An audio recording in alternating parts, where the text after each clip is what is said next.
Yeah.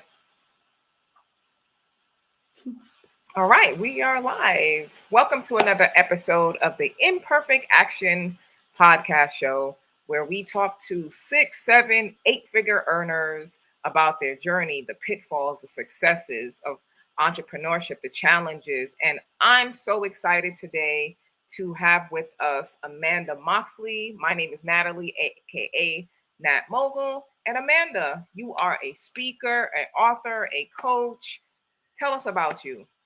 Oh my goodness. Well, that is who I am. So I have been a speaker and author and a coach since I was for 18 years. So I in my 30s or sorry, in my 20s, I was getting my master's degree in social work and I was I have projected. my Yes, master's in social work. yep. And so you know how that is. So I was doing this and then I found this degree that I could go and become a coach. This was before coaching was really popular and I could make 6 figures as a coach and I could create my own schedule. So I ended up quitting that job as a social worker and starting my own business. And I started my business by speaking all around my city and speaking and attracting clients. And sometimes only 3 people would show up, but 2 would become clients. So I was like, I am winning. This is it. Yeah. I'm doing this thing. And I have just continued the path, and the internet came around and I moved everything online after my first home water birth. And I've been able to fuel my dreams and help a lot of people over these years through following my passion and my purpose. Amen. You Yeah. being a social worker, you have to have a heart for the people. So that's Mhm. amazing. I didn't even know that you had that background in social work. Mhm. And so what was you said this was 18 years ago, before the internet, before we had TikTok, before we had Instagram. What were some challenges? Oh man, now I look back and I think, wow, that was actually really easy because it wasn't as crowded. I think my biggest challenges were more my family, right? And I think a lot of entrepreneurs go through this in terms of here I am projected to take over my mom's successful therapy practice. And I decide to quit that, burn the ships, and go for my own dreams. So I think Mhm. internally, when we as leaders decide to follow our own path, that can be really discouraging and sound alarms to well meaning family members. Yeah. So that was really hard for me in the beginning because I had these dreams and goals, and my family of origin was like, are you crazy? This isn't secure, this isn't safe. And yet I'm backed by my husband, loves me, supports me, and believes in me. He's my chief belief Awesome. officer. Awesome. We've been together since 1999, Wow. and he just lets me do my fun. I always have the crazy ideas, and he is very supportive, and I'm grateful I found a partner like him. That's a blessing. Amen. So you had those challenges, the family, probably work-life balance, you believing in yourself. I'm sure the imposter syndrome came in. What was your fuel to just keep on going? What fueled you to keep going? What things did you do to Oh my. Well, out the noise? I honestly, I just really knew what fueled me were seeing other people, other sisters and brothers who had gone before me. And I had a mantra that said, if they can do it, so can I. If Yes. they can do this, and maybe that's my competitiveness. I'm like, why she can do this? I can do this. So that was a huge fuel. Another fuel was just really focusing more on my dreams and my desires, journaling, visioning, thinking about what I desire more so than what I fear. And Right. consistently every day, journaling it, writing it, visualizing it.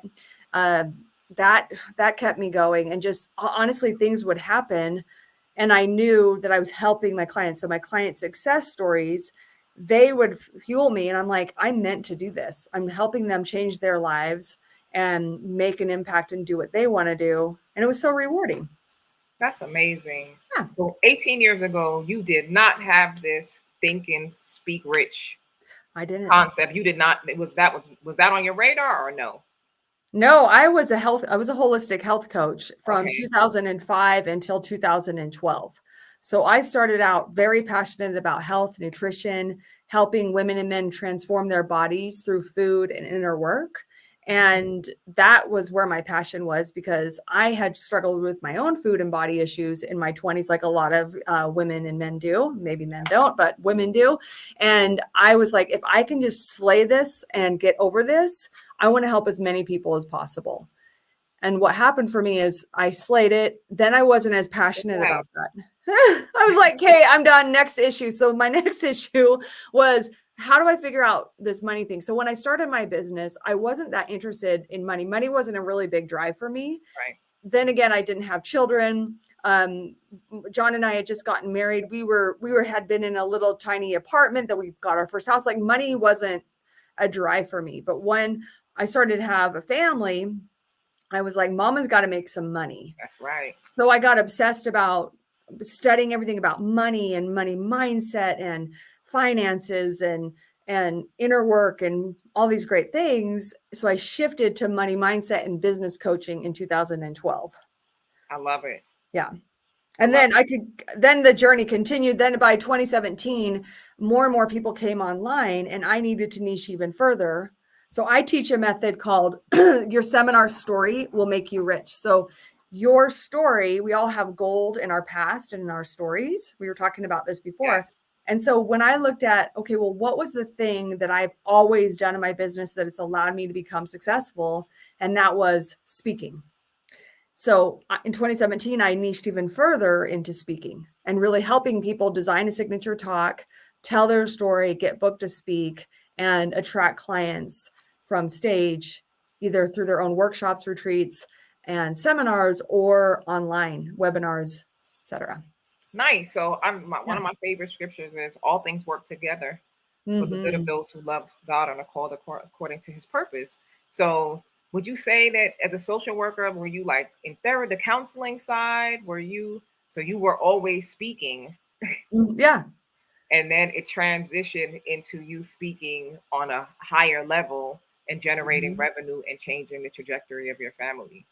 Exactly. I love Yes. it.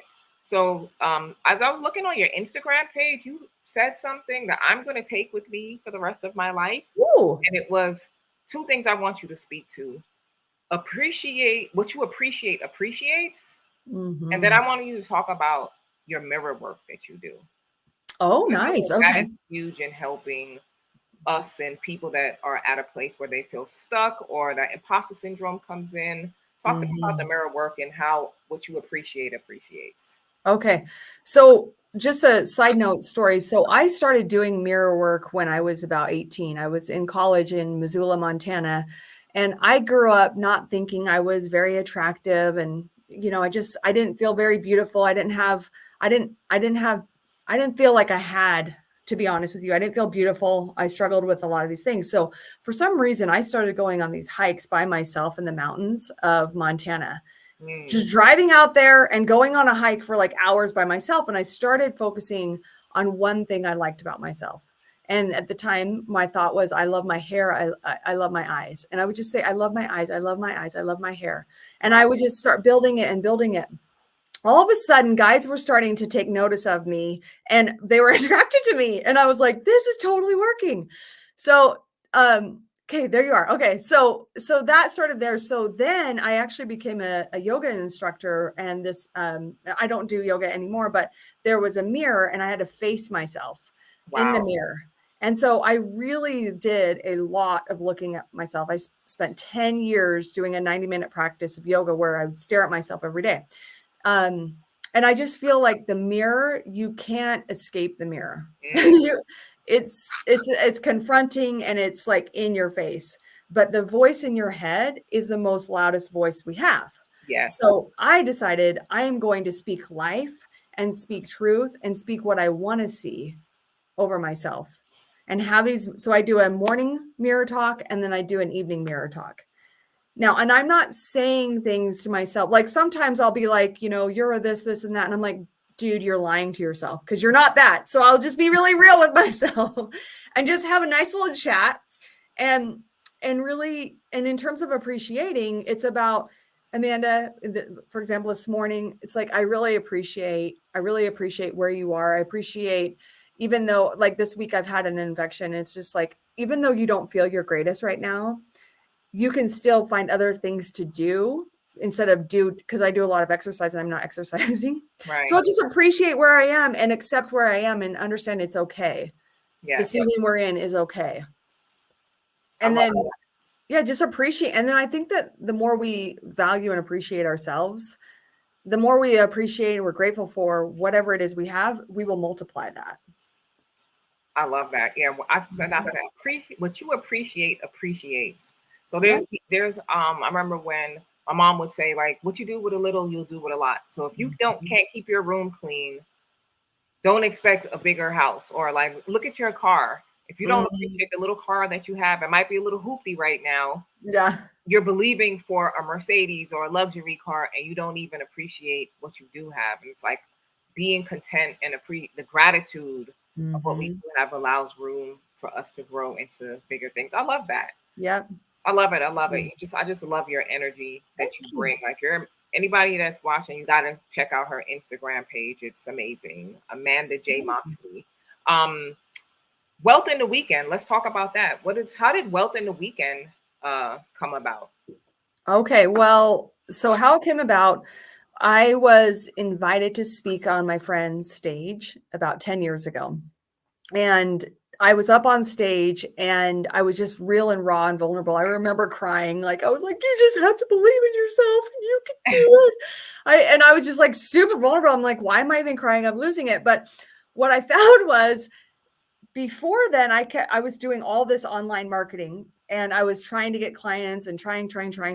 And I was getting clients, but not as easily as standing on stage. Right. So, and I ended up enrolling three $10,000 clients without even making Wow. an offer, just being Wow. myself on stage. Hmm. And so as I'm on stage with my friend, I'm looking out it was in Marina Del Rey, and I'm looking out, I'm like, I want to do my own event. I need to do my own event. This is way too much fun. All these Hmm. people in the audience, I'm on stage crying, being myself, making money. Like, I need to do this thing. They love me, like to know me is to love me. And so I decided to go and do an event. Fast forward a year, and I had my first ever event. It was 3 days and I made $150,000 in those 3 days. Wow. And for me, that was massive. It was massive for me. I remember walking off the stage thinking, "I am woman, hear me roar." Yeah. and then I started to teach my clients. My clients have had even more success than me. One client Wow. recently, she was a COVID nurse, quit that, started a IV vitamin business. So, helping people get healthy, Yeah. taking the vitamins. Yeah. And she teaches nurses how to create these IV vitamin businesses. She made $750,000 in 2 days. Wow. That's Yes. amazing. And she's helping so many In people. And then 2 days, another, not a year. right? Some people don't even make that in a lifetime. That's amazing. Right. So she did it in 2 days. And so what I do is I help people create their story and then obviously market lead and fill their events and then sell from the stage. And then the other thing, another client, she hired me. She came out to one of my events. She said, "I want to do what you're doing." She hired me. She ended up having 140 people from 12 different countries, Wow. and she enrolled 400,000 in 3 days. Wow. So I'm like, Yeah, we need okay, wealth in a weekend. yes. So then what do the retreats look like? Yeah. What's that experience? So I've had clients who have done luxury retreats in Sedona. They've done them. Where else? Sedona, Europe, and so those are more like they have people pay money to attend, and then they can offer them an offer at the event to continue the learning with them. So that's what those look like. Or you can just have a retreat. Like your house looks really great. You could have a retreat right there. Yeah. And they spend the whole weekend. It's also overnight. Mhm. It can be overnight or like lodging. You could have an exclusive lodging situation, or you could have a house where everybody sleeps in the house Well, that if you sounds want to fun. do that. Yeah, it just depends on Your how. creativity. Yeah, exactly. You create it. Hmm. That's something new. 'Cause I know I'm hear about seminars, but not like a whole experience where Mhm. you're getting that one on one in a group setting. Yeah, and I think that people want experiences. I feel like a lot of our marketing and our events, something that's out of the box. Some of my friends call me AMOX thinks out of the box. I so like that. so I think people want to have an experience. They don't really want the typical sitting in the seminar freezing, hearing the person on Yeah, stage for hours and it nodding just off, waking up, yeah, exactly. Freezing, like eating cold, snacks all freezing. day, just like your buns are like going asleep, sitting in the chair. Yeah. So um I think COVID really shifted a lot of what people want and what they value in terms of leaving their house. Yes. Yeah. So you've taken advantage of that. I see. Yep. Because Yes. taking Yes. advantage of the COVID shift. Yeah.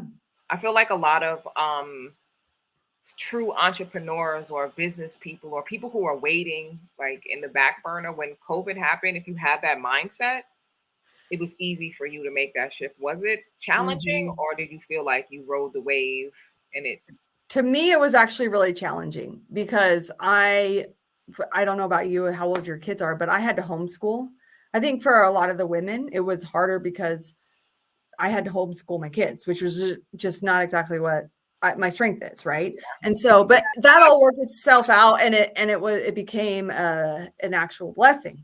But and then the other thing is, I was heading into an event, and I had 130 people from around the country coming to Utah, and I had to cancel it wow. and then move it online. But it was at the very beginning, was like March 16th, so it was just the beginning.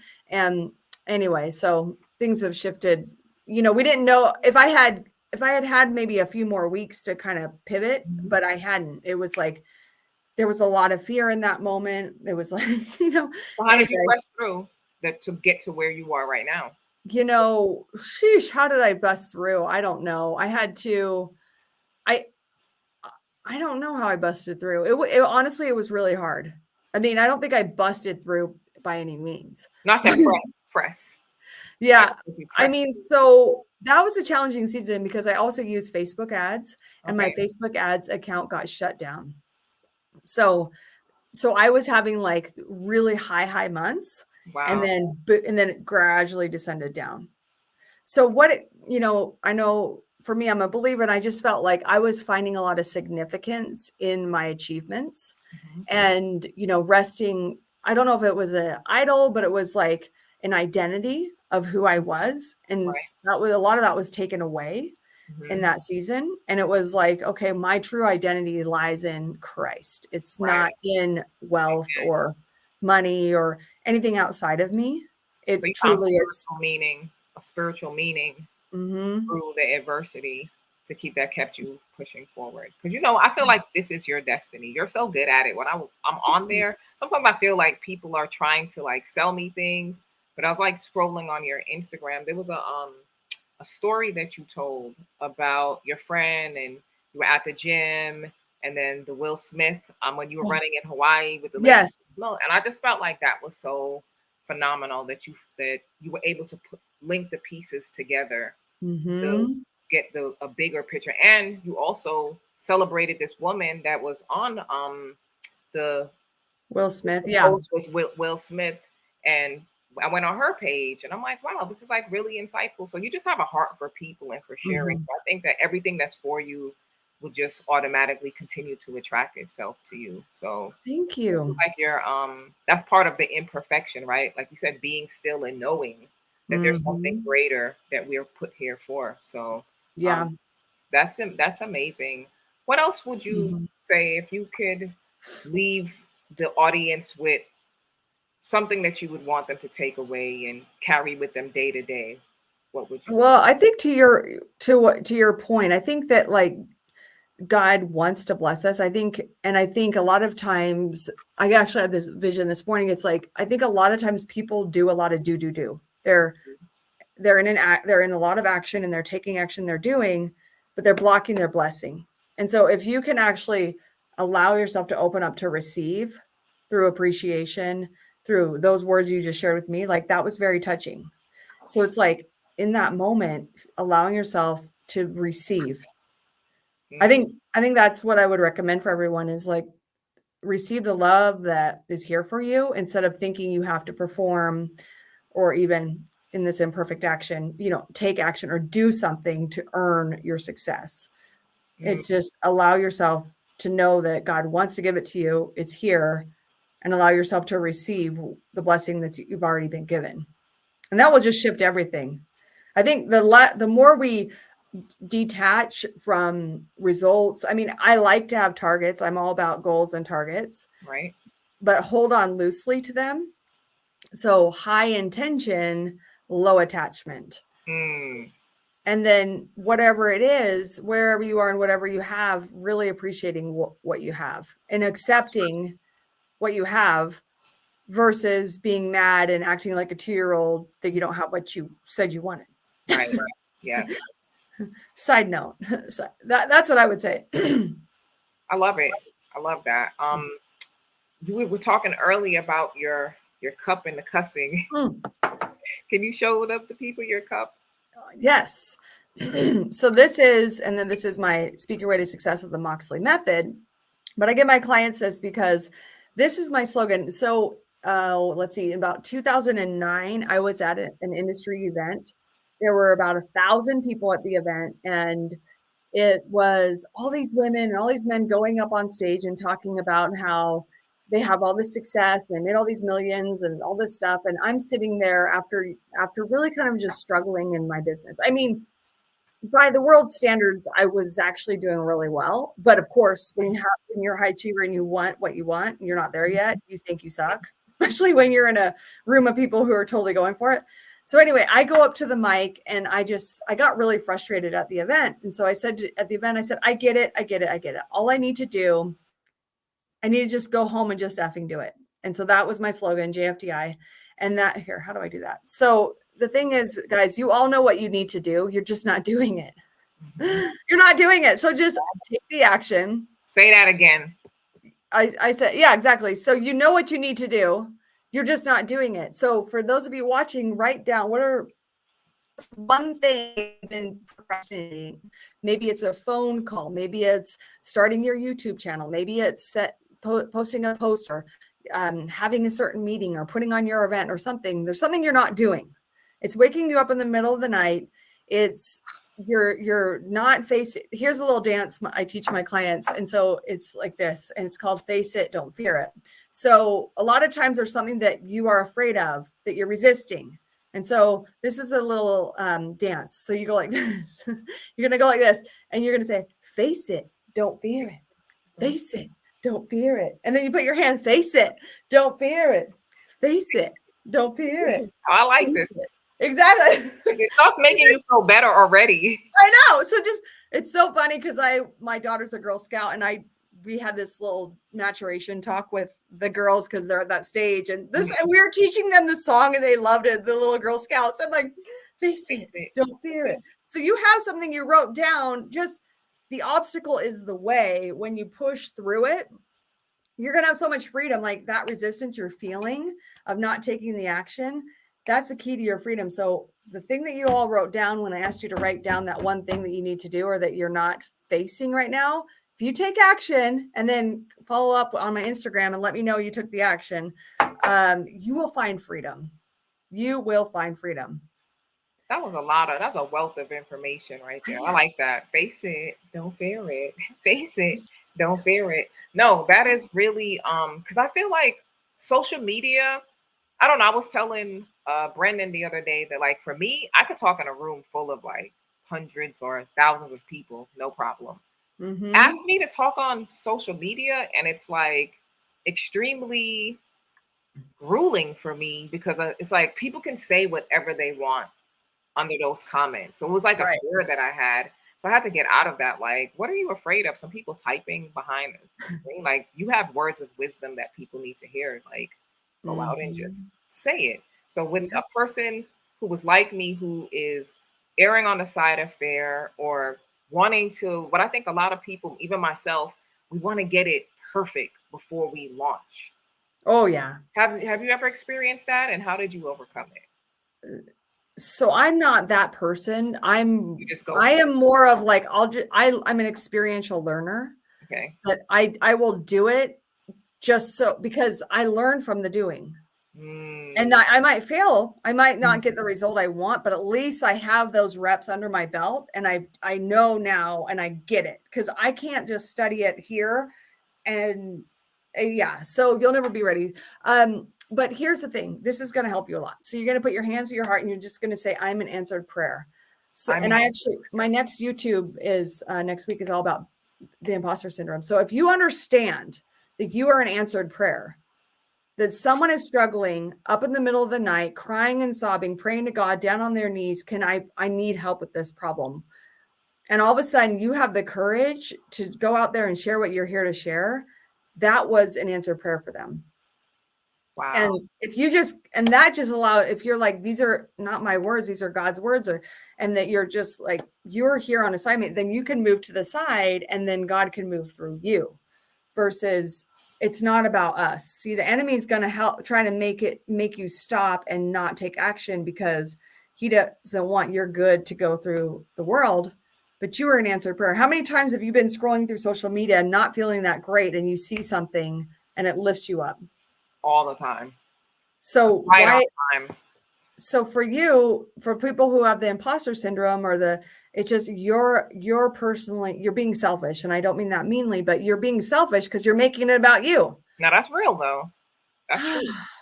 And if you understand this is not about me, it's about them, you're going to help a lot of people. Here's an example. When I was going forward in my business and I ended up making $54,000 in 6 weeks. I needed that money because I had invested in a high-end mentor and I didn't know where the money would come from, but I was taking action. Right. And I went through my little filing deck and I found an old client and I called her up and I said, I can't remember her name right now. Maybe it was Amy. I said, because it was so long ago. I said, Amy, hey, just reaching out, just thinking about you, seeing how you're doing. She said, Amanda, you're calling me, you're an answered prayer because something had just happened in her personal life that she needed a friend in that moment.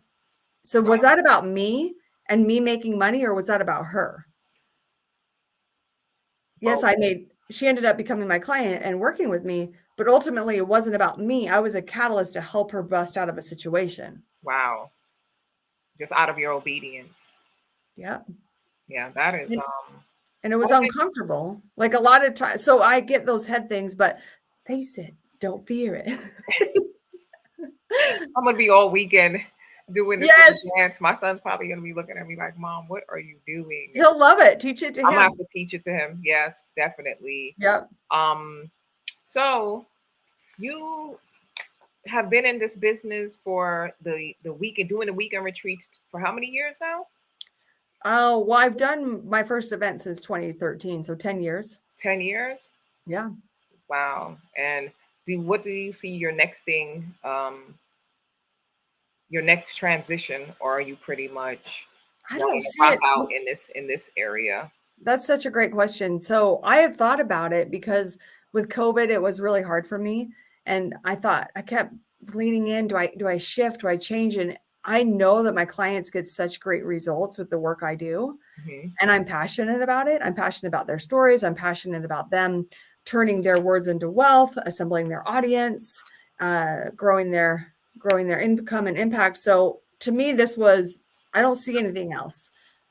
I do. I have a book that I want to write. I was able to go on how many, 3 or 4 private jets with multimillionaires Hmm. over the last 5 months. And so I see myself writing a book about what I learned up in those atmospheres. Nice. And that's something I just don't have I guess I should say I have the time. I haven't made the time to sit there and to write it. I do see that coming next. Wow. Yeah. Amazing. That's amazing. A couple private jets, 4 private jets in 5 months. Go, girl. Yeah, it's pretty good. That's awesome. You are, and I feel like exposure breeds expansion. What we expose ourselves to expands our minds, expands Mhm. our territory that we have access to. So Yeah. that's amazing. That's good to hear. Do you have any we're in the last couple of minutes here on the podcast. Do you have any like media or books or anything that you Oh, yeah. want to enlighten the people on? Even your class, you could go ahead and use this time and give Yeah. your social media handles so that people know how to reach the great Miss Amanda J. Moxley. Yeah, thank you. So that's it. So I have a challenge called the Speak and Grow Rich Challenge. And this is a 5-day immersion experience where I walk you through how to design your seminar stories and how to create, market, lead, and fill your own profitable events, generate a year's worth of income in a weekend. So that is coming up early April, and people can go to speakandgrowrichchallenge.com and enroll there. Or if you want to watch a little master class of me walking you through what the challenge is about and what that looks like, they can go to speakandgrowrichmasterclass.com. And that's like a little preview of the challenge. And so then you can, give it have a sample, like you're at Costco, have a little sample, and then decide if you want to do that. And then my social media, I have a YouTube channel, Amanda Moxley 1, and then Amanda J. Moxley on Instagram, and then Facebook, Amanda Moxley as well. And my website's Amanda Moxley. So feel free to just do a little Google. I do have a book on Amazon called End Your Money Drama, which was written in 2015. And I have another book called Six Figure Speaker, which I can give you the link for that because it's a ClickFunnels link. Okay. Yeah. I'll get the link. But that's on my website, amandamoxley.com. You could It's all on your website, amandamoxley.com. You've heard her. We thank you, everyone, for tapping into today's episode with Amanda J. Moxley, Think and Grow Rich. Definitely go and follow her on her website, on YouTube, on her social media handle, Instagram, and be blessed and learn how to make a year's worth of income in a weekend. So thank you, Amanda. Appreciate your time. Thank you. Bye. Bye.